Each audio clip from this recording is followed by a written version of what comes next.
সেই যে কবে আমার আদরের নীলচে কালো সুখ জড়িয়ে ধরে বলে গেল, আসবো আবার, বাসবো ভালো, ভরিয়ে দেব বুক।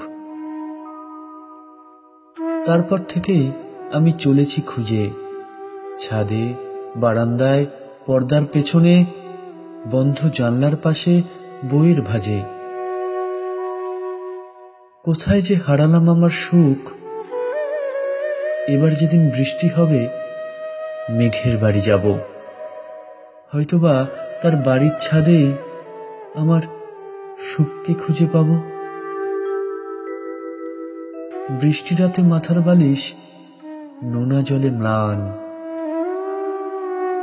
আমার ঘুমের বড়ি আর কৃষ্ণচূড়া ঘুম পাড়াতে হয়রান।